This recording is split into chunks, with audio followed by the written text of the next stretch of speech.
Hi, this is Regenerative Gardening with Patty. Now, how do we get your plant, my plant, to do their own pest management? That's what we're going to talk about today. I am on a passionate goal to help as many people as I can to grow healthier plants and deal with what's going on, right? So today I want to talk about how to get these plants to do more work and me less work. So wouldn't that be wonderful if our plants can do their own pest management? Well, guess what? They can. That's the exciting part. They absolutely can when they have the right conditions. We as gardeners need to provide them the right conditions. Now you're going to say, what are those conditions? Tell me, come on, don't hold back. The first and foremost is having healthy population of mycorrhizal fungi in the soil. So in order to do that, we have to have healthy soil. So mycorrhizal is like the keystone microbe in the soil. So when we have that, we've got huge advantages, and our plant can do amazing things when it has some mycorrhizal in the soil system. So the mycorrhizal is like the internet.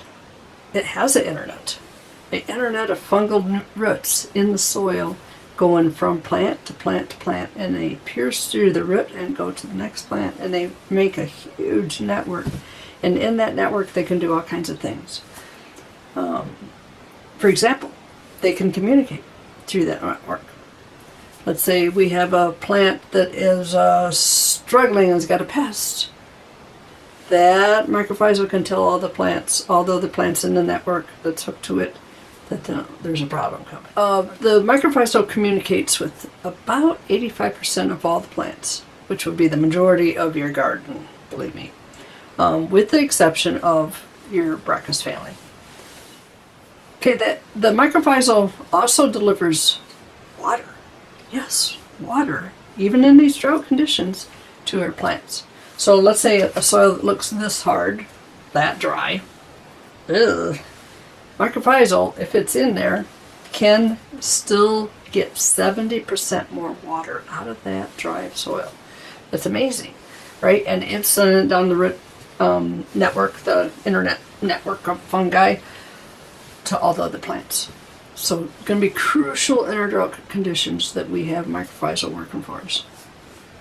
They also transmit nutrients through the same channels, but they're sending nutrients.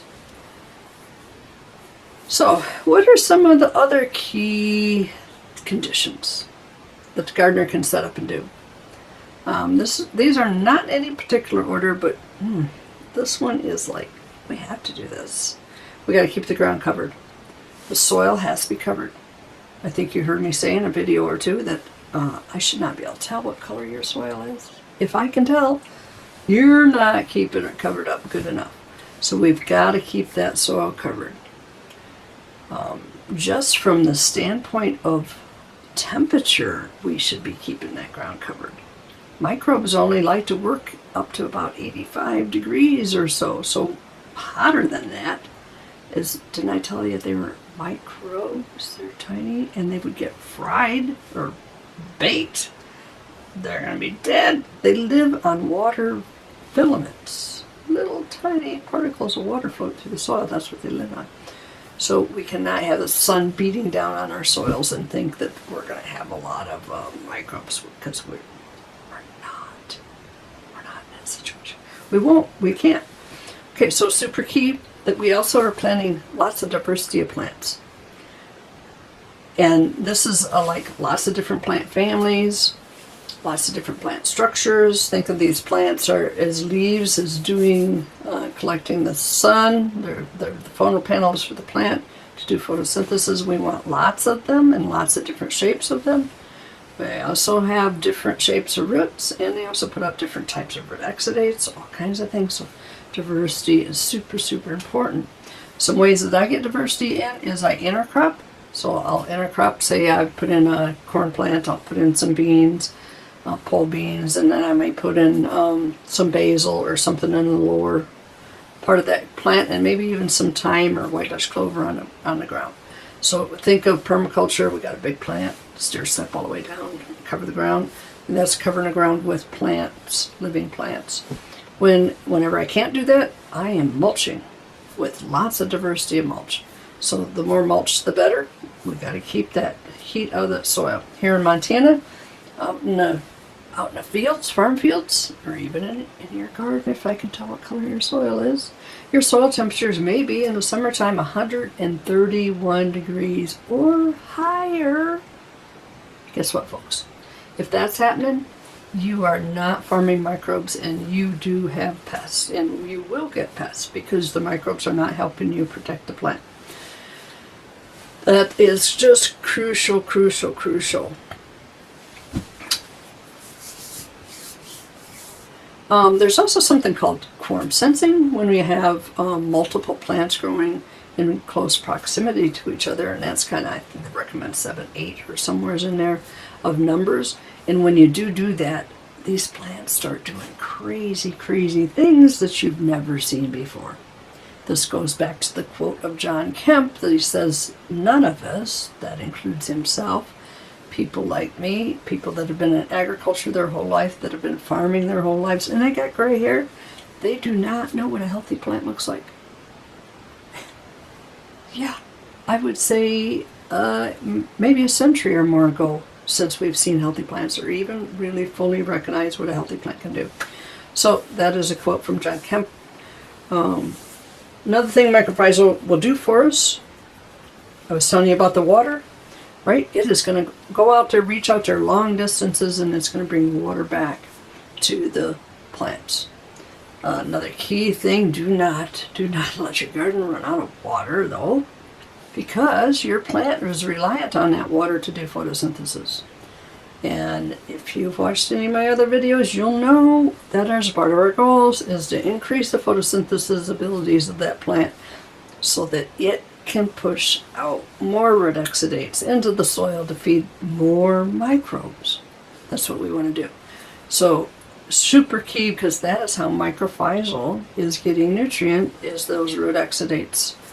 The only way the plant can do that is to have enough water, have the micronutrients that it needs to do that photosynthesis process, have enough of it left over after it makes it to push down into the root system.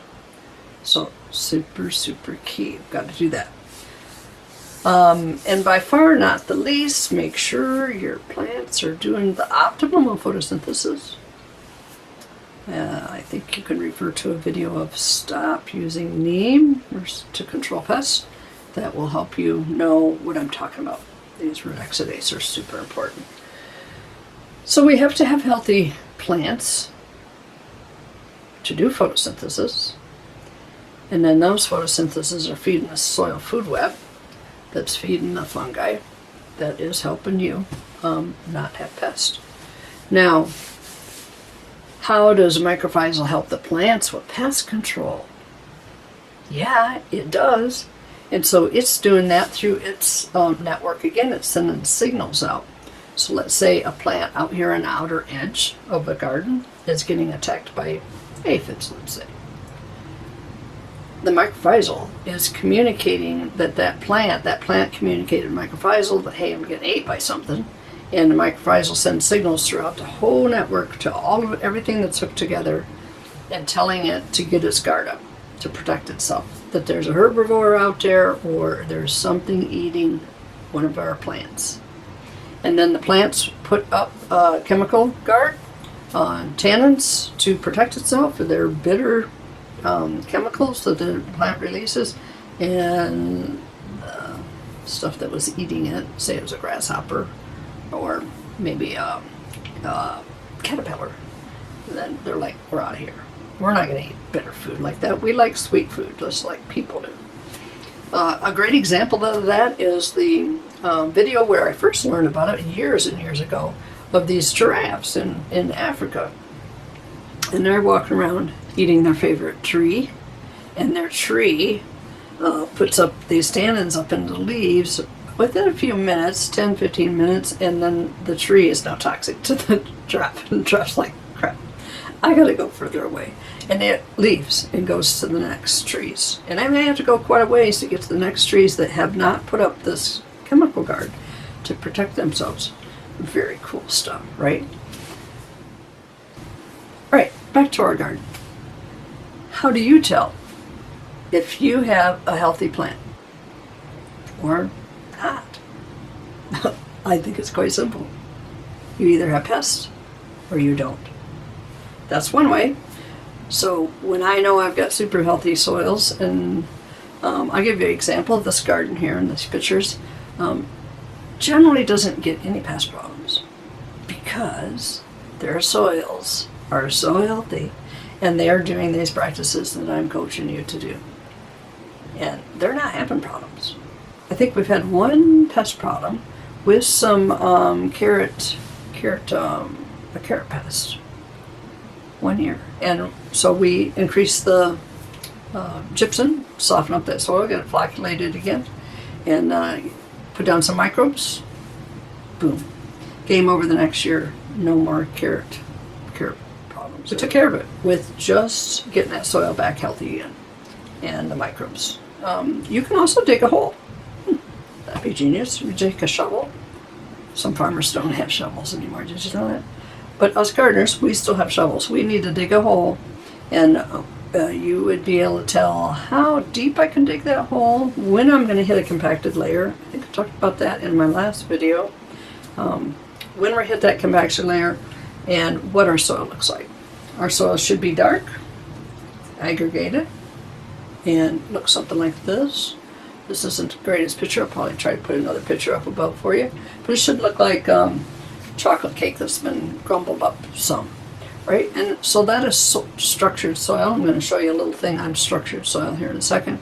But the mycorrhizal glues those soil aggregates together along with your organic matter and all kinds of cool stuff in the soil. They glue together to make that aggregated soil structure.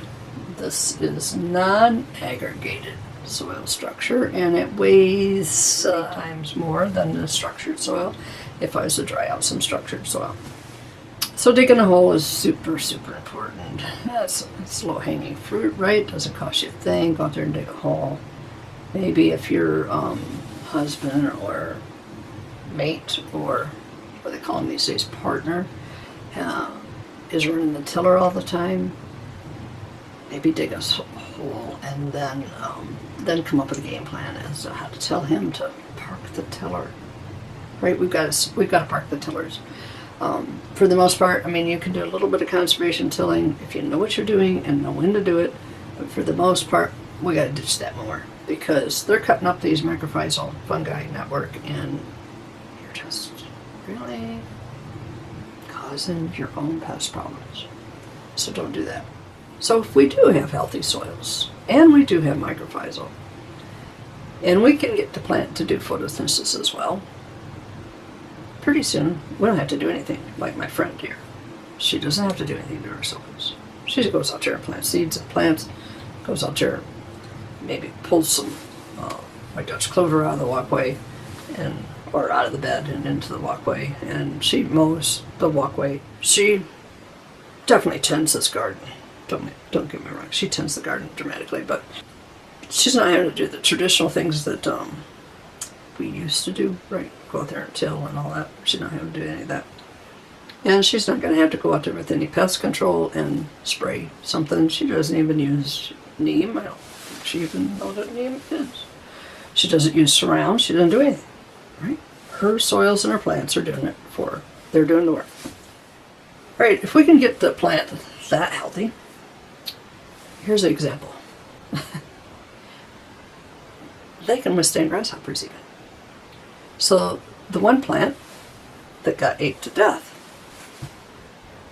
and the healthy plant that was healthy all the way until it got 28 degrees and produced every day all summer long, those two had the exact same conditions. They had the same management, they had the same minerals applied, micronutrients applied, they had the same water drip, they had the same mulch, they had everything the same. They had the same pest pressure. But one plant could withstand that pest pressure and one plant gave in to that pest pressure, right? So we will go into this into further videos, but it comes down to, in this situation, when we're dealing with grasshoppers, which is your highest order of pests, your grasshoppers, your crickets, and your, what do they call them? Locusts. Really, really tough to control, right? But obviously one plant was able to ward them off completely and the other one succumbed, right? So there's a little bit of difference in their genetics. But for right now, let me show you how to do a slate test, because that is the lowest hanging fruit outside of your shovel. So we're just going to go out in the garden and get us a little clod of soil. You're going to need to take it from the top 4 to 6 inches. You want to dry it out. This doesn't work really good if you don't dry it out. So you do want to dry it out, get it dry, and then if you got some control area that is outside of your garden, or in this situation maybe a farm field or a neighbor's garden with the same soil type, and then we're going to test it against each other. Okay, so I have 2 pint jars here. Can be any jar. Could even be a bottle of water if you like. And then I am going to set in that water a clod of soil. This is the soil that from a neighbor's. Alright, but exact same soil type as this. Wow, talk about difference, huh? I don't know if I'm going to even need to do a site test, but this one's well structured and this one does not have any structure. Right, and then I'm going to set them in this net. I just use a net that I got avocados in at the store, rubber band them on there, and then it's just got regular tap water in it. I set that in there, set that one in there. I need to push them down a little bit. We do want the water to touch the soil, and put a little pressure on them if you'd like. So this one is got the glumalin from the mycorrhizal fungi, and glued the soil together and made it what we call well-structured soil. Let me get it to where we can see a little bit better. It's really clean. This one is not. Alright, so that one blew up. If I keep touching it, it's going to continue to blow up. I could keep touching this one most of the day. It might slake off a little bit, but it's not going to do what this one's doing. Right, so you do this at home, and then you put in the comments what happened. If you've got soil that looks like this, well structured, if you do, you're really, really close to having your plant do your pest management for you. Or we have soil here, like this, that is not well structured. Now this soil was tilled. It was tilled a lot. So anytime you have soil that's that color of buckskin, or khaki instead of dark color, that's not a good sign. Right, so you can only imagine if you lived downhill from this garden or farm. You are getting whatever they've applied on their soil. Whatever pesticide, herbicide, fungicide, whatever, it's in neonics, whatever, is coming in this water to you. Not a good thing. This water, we can send that downhill to anybody, everybody in the whole Mississippi, any city, anywhere, and they're going to be plumb happy with you because we could drink that. I would drink that. I would not recommend drinking this. Right? And this is happening every time you water your garden, or if you get a rain. This is happening every single time. So super, super important that we figure out how to get well-structured soil. This soil is not tilled. This soil was tilled a lot. Probably 2 or 3 times a year, most every year. This one hasn't been tilled in eons. This one's had cover. Always covered. You couldn't tell what color my soil was if you looked at it. It's always covered with either mulch or living plants.